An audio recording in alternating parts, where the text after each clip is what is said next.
Hello friend, welcome back to my channel Adarsh mathematics. तो चलिए आज का सेशन स्टार्ट करते हैं। आज का सेशन हमारा रहेगा नया टॉपिक पर, जो कि यह जो हमारा नया टॉपिक है समकोणिक कार्तीय निर्देशांक। इन एग्जाम के पॉइंट ऑफ व्यू से बहुत ही मोस्ट इम्पोर्टेंट है।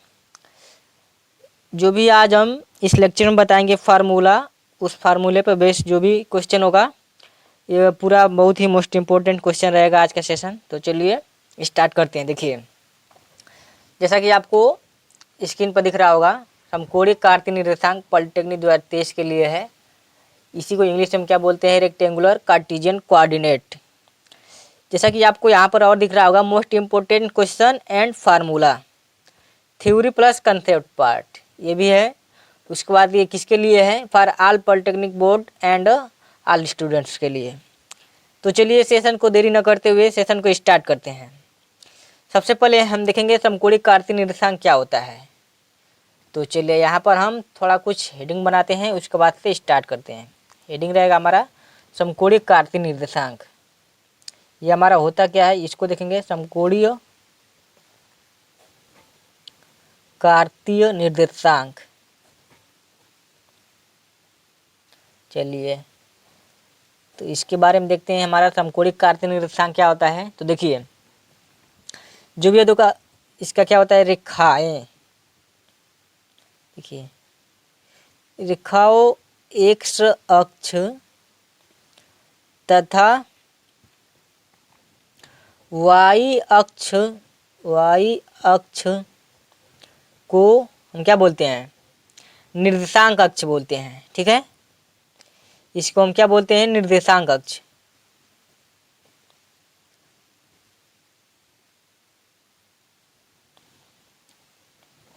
ये क्या हो गया? हमारा समकोणीय कार्तीय निर्देशांक अक्ष हो गया।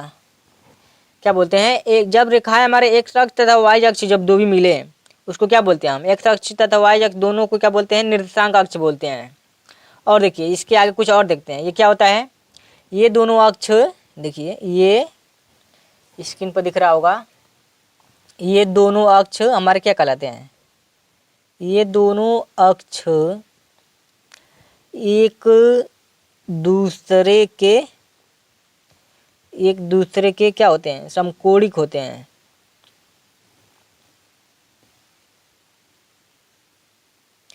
देखिए, ये दोनों एक दूसरे के समकोणिक अक्ष हैं और एक दूसरे को क्या करते हैं? प्रतिच्छेद करते हैं, और एक दूसरे को प्रतिच्छेद करते हैं, और एक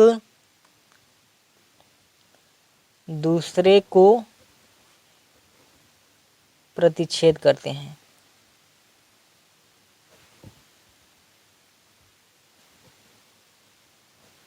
चलिए अब क्या होगा? अब चलिए हम देखते हैं इसके आगे और क्या होता है। देखिए, और देखिए, चलिए इसको हम देखते हैं। देखिए थोड़ा फिट कहाँ गया? देखिए, चलिए इसको हम समझते हैं।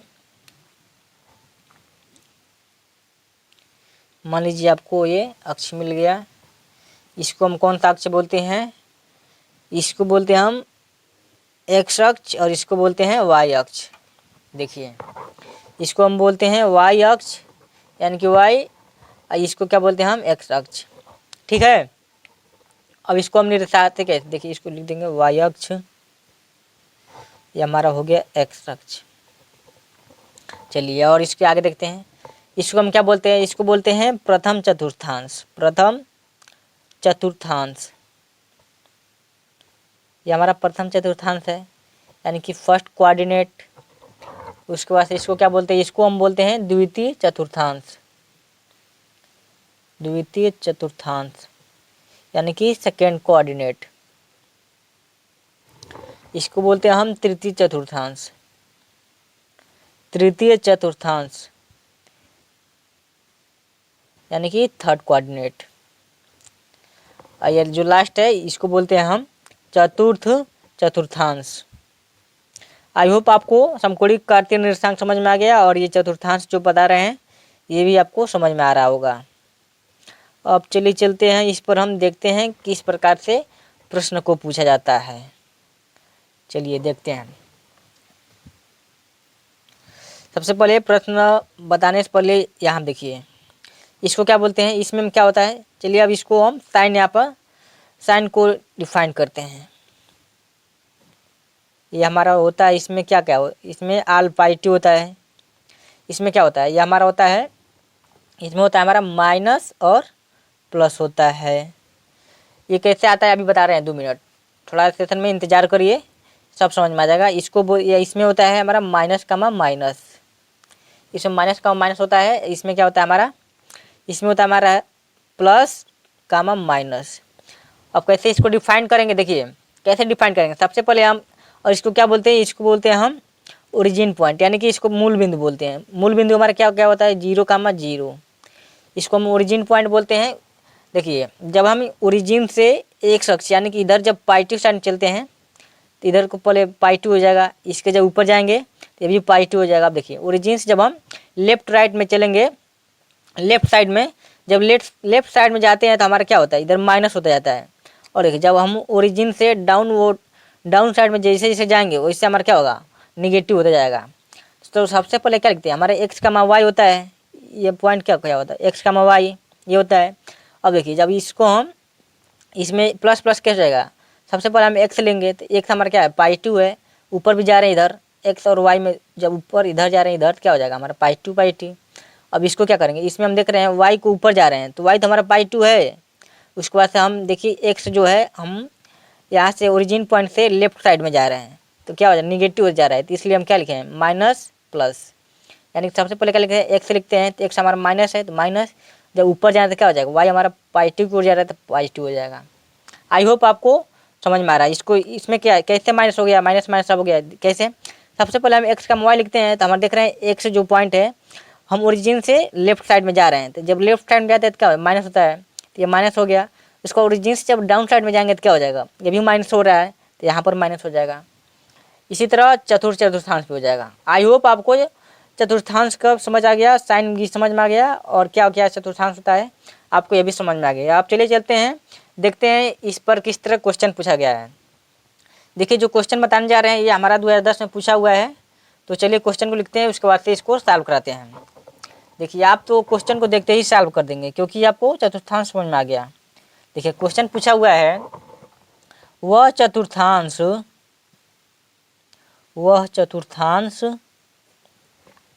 जिसमें रेखाएं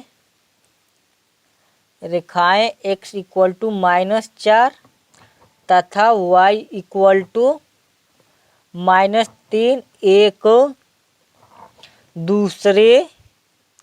एक दूसरे को काटती है। ठीक है, अब ऑप्शन आपको मिलेगा, बोला है किस चतुर्थांश में, वह चतुर्थांश यानी चतुर्थांश में पूछ रहा है। प्रथम चतुर्थांश और क्या आ गया, चलिए इंग्लिश में लिख देते हैं। ये हमारा पहला ऑप्शन था, दूसरा था यानी कि सेकेंड कोऑर्डिनेट, तीसरा हो जाएगा थर्ड कोऑर्डिनेट, उसके बाद हमारा चौथा हो जाएगा फोर्थ कोऑर्डिनेट। तो चलिए क्वेश्चन देखिए और बताइए। क्वेश्चन में ये दिया है, वह चतुर्थांश जिसमें रेखाएं x बराबर -4 तथा y बराबर -3 एक दूसरे को काटते हैं, यानी कि हमें से क्वेश्चन में चतुर्थांश पूछ रहा है, ये किस चतुर्थांश में दोनों को काटते हैं। अभी भी बताए हैं माइनस या माइनस क्या होता है, माइनस माइनस किस चतुर्थांश में, तृतीय चतुर्थांश में। तो हमारे इसमें ऑप्शन क्या हो जाएगा, बस केवल इसमें कोऑर्डिनेट को दर्शा देना है, उसके बाद से ऑप्शन मार देना है। तो तीसरा चतुर्थांश ऑप्शन में दिया हुआ है तो हो जाएगा। ये प्रश्न हमारा 2005 में पूछा, 2010 में पूछा हुआ है, पॉलिटेक्निक 2010 में पूछा गया है, इसलिए बोल रहे हैं ये सेशन बहुत ही इम्पोर्टेंट है। इसमें थ्योरी पार्ट भी चल रहा है और थ्योरी पर बेसिस जो भी प्रश्न है उसको भी देख रहे हैं। चलिए अब चलते हैं अपने दूसरे कंसेप्ट की ओर। देखिए हमारा दूसरा जो कंसेप्ट है इसमें क्या दिया है, दो बिंदुओं के बीच की दूरी। तो चलिए दो बिंदुओं के बीच की दूरी का फार्मूला देखते हैं और इसके बेसिस पर भी प्रश्न देखते हैं। तो चलिए इसको डिफाइन करते हैं। देखिए सबसे पहले दो बिंदुओं, इसको हम डिफाइन करें, दो बिंदुओं यानी कि हम दो बिंदु अपने तरफ से मान लेंगे। तो मान लेते हैं a = x1, y1, व बी बिंदु को मान लेते हैं x2 कामा y2, ठीक है। जब हमारा दो बिंदु मिल गया तो इसके बीच की दूरी को देखते हैं, के बीच की दूरी। जब हमें 2 पॉइंट मिल जाएगा तो इसके बीच की दूरी को निकालेंगे। बीच की दूरी का क्या निकलेगा, हमारे ए और बी है, ए और बी के बीच की दूरी पूछ रहा है, तो हमारे मान लीजिए आपको मिला है x1 कामा y1 और यहाँ तक ए है, ये बी हमारा है, बी क्या है x2 कामा y2। तो इसका हमें क्या पूछा है, बीच का दूरी निकालने के लिए फार्मूला होता है। तो बीच की दूरी का फार्मूला क्या हो जाएगा, A B equal to root में x2 माइनस x1 का whole square plus y2 minus y1 का होल स्क्वायर। इसको यह भी लिख सकते हैं x1 माइनस x2 का whole square plus y1 minus y2 का होल स्क्वायर, इस तरह भी लिख सकते हैं। क्यों, क्योंकि हमारा इसके ऊपर क्या है, पावर 2 है, यानी कि स्क्वायर है। जब माइनस में भी आएगा तो इसका पावर 2 है, तो इसको स्क्वायर करेंगे तब प्लस में हो जाएगा। इसलिए बोल रहे हैं इसको हम आगे पीछे भी कर सकते हैं, लेकिन यहाँ पर आगे पीछे करेंगे तो यहाँ पर भी आगे पीछे करना पड़ेगा, ठीक है। तो चलिए चलते हैं इसके बेसिस पर क्वेश्चन देखते हैं। अगर मान लीजिए आपको इसके मूल बिंदु मान लीजिए आपको मिल जाए 0,0, तो क्या हो जाएगा, जब मूल बिंदु 0,0 हो जाएगा तो हमारे x1 0 और y1 0, तो क्या बचेगा, अंदर बच जाएगा x का होल स्क्वायर, यानी कि x1 का होल स्क्वायर प्लस y1 का होल स्क्वायर। उसमें पॉइंट नहीं मानेंगे, उसमें डायरेक्ट अगर मूल बिंदु हमको मिल जाएगा तो क्या हो जाएगा, x1 का होल स्क्वायर प्लस y1 का होल स्क्वायर हो जाएगा, इस तरह आपको मिल जाएगा। तो चलिए चलते हैं इसके बेसिस पर क्वेश्चन को देखते हैं। देखिए हमारा क्वेश्चन है, क्वेश्चन लिखते हैं उसके बाद से सॉल्व कराते हैं। इस क्वेश्चन में दम रहेगा, तो इस क्वेश्चन को ध्यान से देखिए, देखते हैं किसको किसको आता है। उस वृत्त का क्षेत्रफल, उस वृत्त का क्षेत्रफल ज्ञात करना है जिसका हमें केंद्र दिया हुआ है,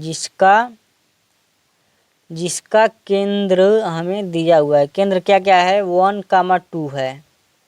और देखिए ये जो केंद्र है तथा जो बिंदु जो हमारा केंद्र मिला हुआ है, यह बिंदु 4,6 से क्या कर रहा है, गुजर रहा है, से होकर जाता है। देखिए क्वेश्चन कितना मज़ेदार है। जाता है तो हमें क्या पूछ रहा है, इसका क्षेत्रफल पूछ रहा है, तब क्षेत्रफल होगा। चलिए इसको क्षेत्रफल बताइए। चलिए इसको सॉल्व करते हैं। तब तक अब अगर आप हमारे चैनल पर नए हैं तो हमारे चैनल को सब्सक्राइब कर लीजिए, और सेशन अच्छा लग रहा है तो सेशन को भी लाइक कर लीजिए। देखिए इसको तब तक सॉल्व कराते हैं। देखिए अगर सेशन अच्छा लगेगा तो ज़रूर लाइक करिएगा। देखिए उस वृत्त का क्षेत्रफल जिसका केंद्र 1,2 है तथा जो बिंदु 4,6 से होकर जाता है, क्षेत्रफल होगा। तो चलिए इसको सॉल्व करते हैं। देखिए कितना बढ़िया इंटरेस्टेड क्वेश्चन है, जो कि हमारा ये 2011 में पूछा हुआ प्रश्न है। ये 2011 में पूछा हुआ है। तो देखिए इसमें क्या पूछ रहा है, हमें दिया है इस तरह एक वृत्त हमारा है, ठीक है। एक वृत्त मिला हुआ है जिसका केंद्र 1,2 है, और ये बिंदु हमारा 4,6 से होकर गुजरता है। तो पूछ रहा है इसका क्षेत्रफल होगा। तो क्षेत्रफल कैसे निकालेंगे, आपको पता है वृत्त का क्षेत्रफल निकालने के लिए फार्मूला होता है पाई आर स्क्वायर, ये फार्मूला होता है। तो हमें रेडियस नहीं मालूम है, रेडियस निकालना है। उसके बाद रेडियस निकालने के बाद से इसमें पुटअप कर देंगे तो हमारा क्या हो जाएगा, वृत्त का क्षेत्रफल निकल जाएगा। तो रेडियस किस तरह निकलेगा, अभी सूत्र आपको ऊपर बताए हैं। दो बिंदुओं के बीच की दूरी, अगर हमें दो बिंदु मिला हुआ है x1 y1 तथा x2 y2, दो बिंदु मिला हुआ है, तो इसके बीच की दूरी का फार्मूला कैसे निकालेंगे। बीच का दूरी होता है हमारा x2 minus x1 whole square plus y2 minus y1 whole square.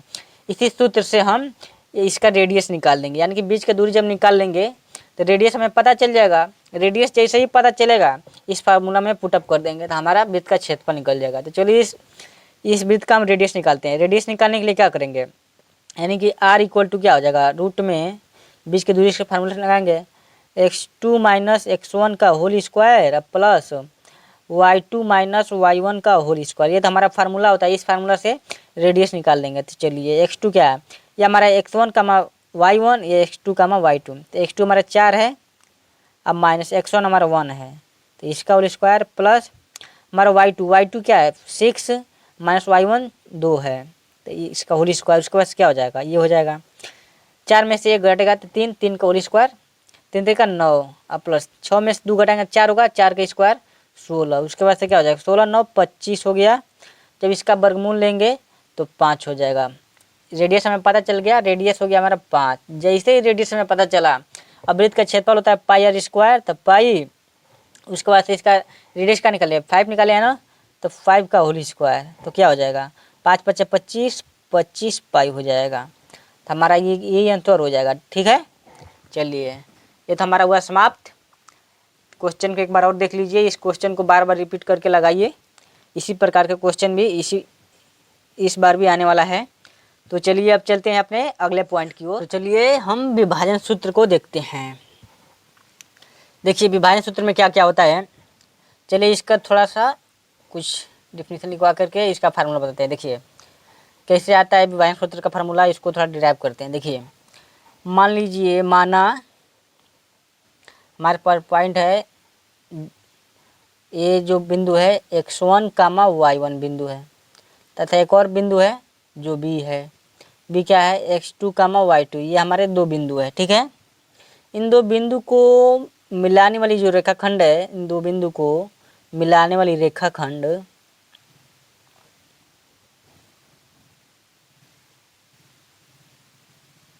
देखिए, मिलाने वाली रेखाखंड यानी कि जो हमारा C है, C क्या है x कामा y, ये जो C हमारा जो बिंदु है, इनको यहाँ से जो C बिंदु से क्या करते हैं, हमें M1 संबंधे M2 अनुपात में क्या करता है, इनको विभाजित करता है C बिंदु से। ठीक है, अनुपात में विभाजित करता है। एक बार और देखिए, विभाजित करता है। चलिए इसको समझाते हैं, उसके बाद से इस पर हम जो फार्मूला लिखवाएंगे, उसके बाद से इस पर जो भी बेसिस पर क्वेश्चन होगा उसको सॉल्व कराएंगे। देखिए समझिए, इसमें मैं ये बोला है क्वेश्चन, हमारे पास मान लीजिए दो बिंदु है, दो बिंदु x1 कामा y1 ये है, और जो दूसरा बिंदु b x2 कामा y2 हो। ये जो हमारे दो बिंदु है, इन दो बिंदुओं को मिलाने वाली जो रेखाखंड C है, इन रेखाखंड C से हमें इन दोनों बिंदुओं को दो बराबर भागों में विभाजित करता है। ठीक है, चलिए देखते हैं कैसे। मान लीजिए आपके पास पॉइंट A है, ये हमारा हो गया, उसके बाद से हमारे पास पॉइंट B है।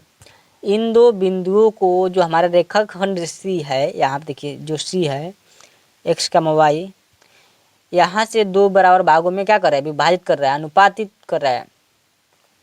ठीक है, तो यहाँ से हमारा मान लीजिए M1 अनुपात में यहाँ से विभाजित कर रहा है, इसको M2 अनुपात में विभाजित कर रहा है। इसका अनुपात तो फिक्स नहीं है, अलग अलग भी हो सकता है, बराबर भी भागों में बांट सकता है। तो यहाँ से हमारे दो बराबर भागों में यहाँ से विभाजित कर रहा है, तो इसी का हमें पूछ रहा है फार्मूला। तो इस पर हमारा दो फार्मूला होता है, एक अंतर विभाजन होता है, एक बाह्यता विभाजन। तो सबसे पहले हम देखते हैं अंतर विभाजन का सूत्र क्या होता है। देखिए यहाँ देखिए इसका सूत्र, अंतर विभाजन के लिए जब हमारा ये अंतर विभाजन करेगा तो इसका सूत्र क्या होगा, उसके बाद से जब बाह्यता विभाजन करेगा तो इसका सूत्र क्या होगा। तो अंतर विभाजन के लिए चलिए सूत्र को देखते हैं क्या हो जाएगा।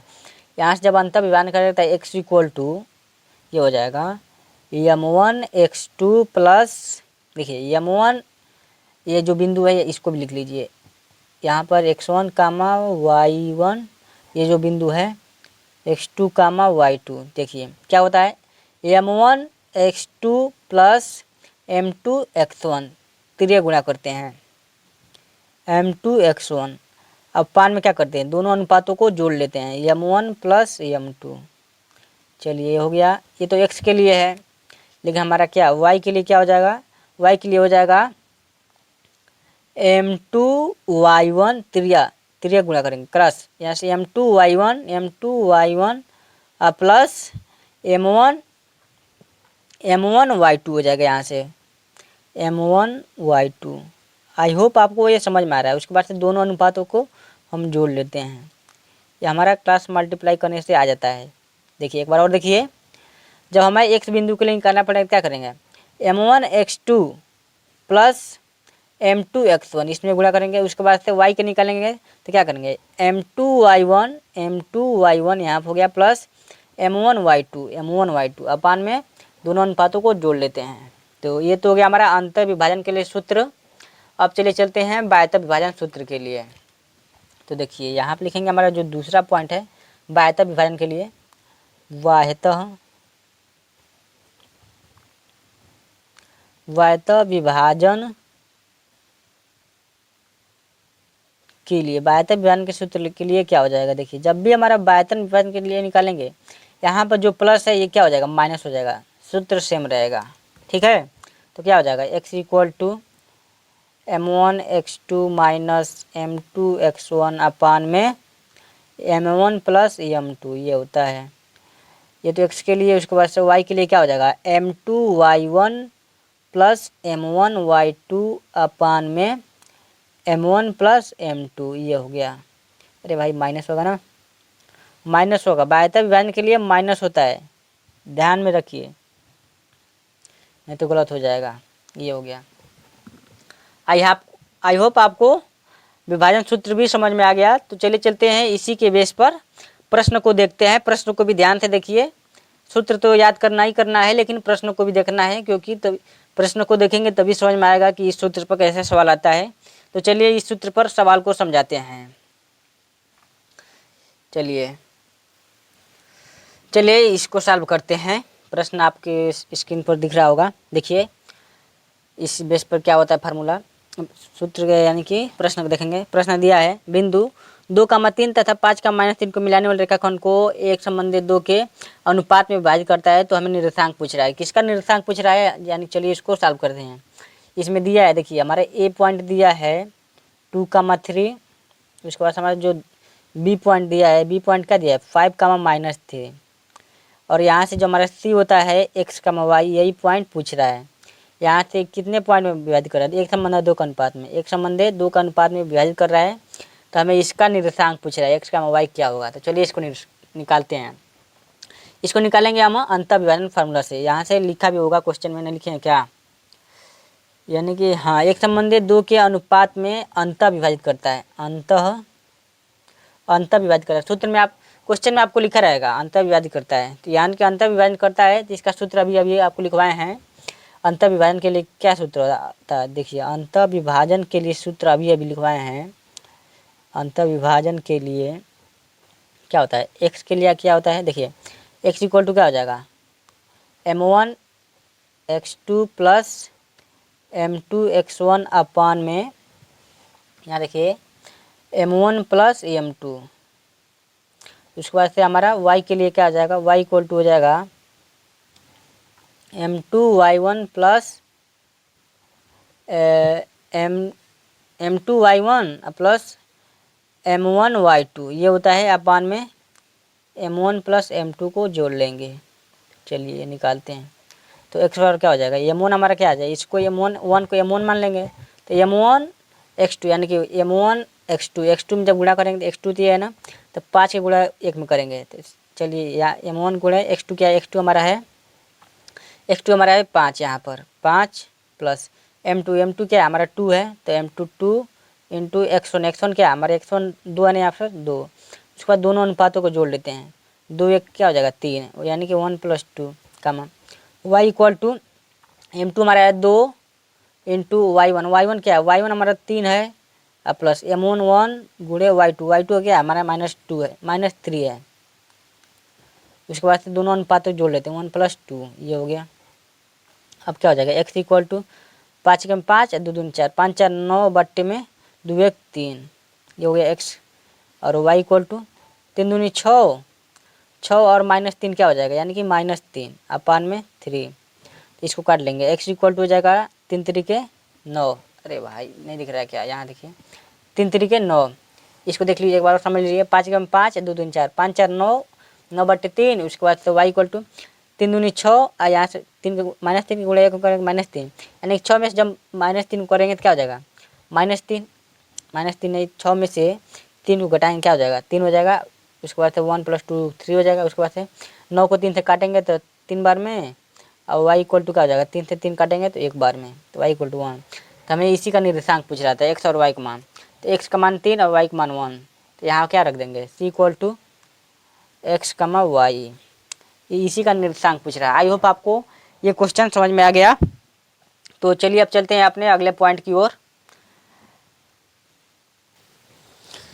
चलिए, तो ये है त्रिभुज का क्षेत्रफल तथा केंद्रक का फार्मूला देखते हैं। ये हमारा अगला पॉइंट है। देखिए, त्रिभुज का क्षेत्रफल क्या होता है।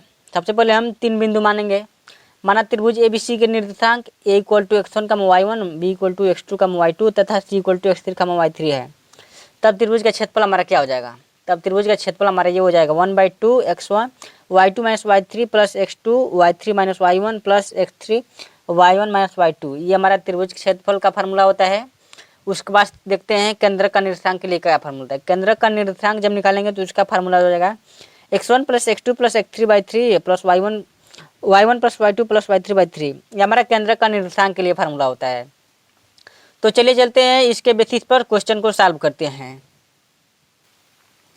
तो चलिए, क्वेश्चन आपको दिख रहा होगा। क्वेश्चन है, त्रिभुज जिसके शीर्षों के निर्देशांक 0,0, 4,0 तथा 0,6 वो तो क्षेत्रफल होगा तथा केंद्रक का निर्देशांक होगा। चलिए, एक ही क्वेश्चन में दो क्वेश्चन मिल गया। त्रिभुज का क्षेत्रफल पूछ रहा है और इसी क्वेश्चन से त्रिभुज का केंद्रक का निर्देशांक पूछ रहा है। तो चलिए, सबसे पहले हम त्रिभुज बनाते हैं, उसके बाद से केंद्रक का निर्देशांक बताते हैं और क्षेत्रफल बताते हैं। यहाँ पे एक रफली आप क्या करेंगे, त्रिभुज बनाएंगे। ठीक है, तो ये हमारा क्या दिया है, ए दिया है 0,0, बी दिया है 4,0, सी दिया है 0,6 और जो हमारा सेंट्रॉइड यानी कि केंद्रक का निर्देशांक है ये भी पूछ रहा है क्या होगा। तो चलिए सॉल्व करते हैं। सूत्र देखिए और सूत्र को याद करिए। यहाँ आप सूत्र लिखते हैं क्षेत्रफल का। क्षेत्रफल का सूत्र होता है 1/2।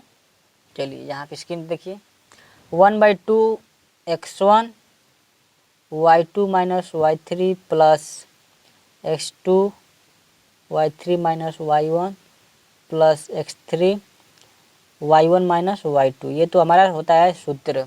अब इस सूत्र पर इसका मान रख देंगे। हमारा क्या है, x1 y1 x2 y2 x3 y3। तो चलिए सॉल्व करते हैं। 1/2 x1 के पर 0, अब जो भी इसमें रखेंगे सबको 0 कर देगा, तो इसको यहीं पर समाप्त करते हैं। अब प्लस x2 क्या है, x2 हमारा 4 है तो 4।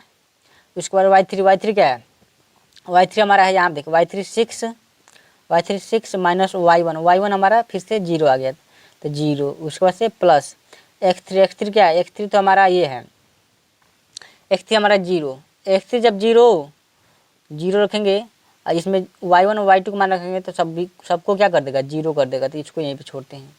अब क्या हो जाएगा, 1/2 बचा क्या, ये तो 0 और 4 और 6 गुणा करेंगे तो 24, 4 6 24। अब क्या बचा, 1/2 गुणे 24 तो क्या हो जाएगा, 2 से 2 कट जाएगा तो 12 बार में, तो यही क्या हो जाएगा 12 वर्ग इकाई। यही हमारा आंसर हो जाएगा। यह भी क्वेश्चन हमारा 2005 में पूछा गया है, नहीं 2008 में पूछा गया है ये क्वेश्चन। और इसी क्वेश्चन में क्या दिया है, इसका निर्देशांक याद करना है। तो अभी अभी आपको निर्देशांक निकालने के लिए फार्मूला बताए हैं x1 प्लस x2/2। चलिए, तो निर्देशांक निकालते हैं। केंद्रक का निर्देशांक यहाँ पर ज्ञात करते हैं। केंद्रक का निर्देशांक क्या होता है, x1 plus x2 plus x3/3 और कामा y1 प्लस y2 अपान y3 अपान 3। तो देखिए, x1 हमारा 0 और प्लस x2 4 प्लस x3 0 अपान में 3 कामा y1 क्या, y1 हमारा 0 प्लस y2 भी 0 प्लस y3 6 अपान 3। तो क्या हो जाएगा 4/3 कामा 6/3। ये हो गया। इसको काट देंगे, ये तो कटेगा नहीं, इसको 4,3 है, ये 2। ये हमारा क्या हो जाएगा, केंद्रक का निर्देशांक हो गया। आई होप आपको सभी सूत्र भी समझ में आ गया और थ्योरी भी समझ में आ गया और थ्योरी पर जो भी क्वेश्चन आया है, क्वेश्चन भी सॉल्व कराए हैं वो भी समझ में आ गया। अगर आपको ये सभी वीडियो आपको पसंद आ गया तो वीडियो को लाइक कर लीजिए। अगर आप चैनल पर नए हैं तो चैनल को भी सब्सक्राइब कर लीजिए और दोस्तों के साथ शेयर भी कर लीजिए ताकि इस प्रकार के वीडियो और भी आपको मिल सके। Thank you for watching. जय हिंद।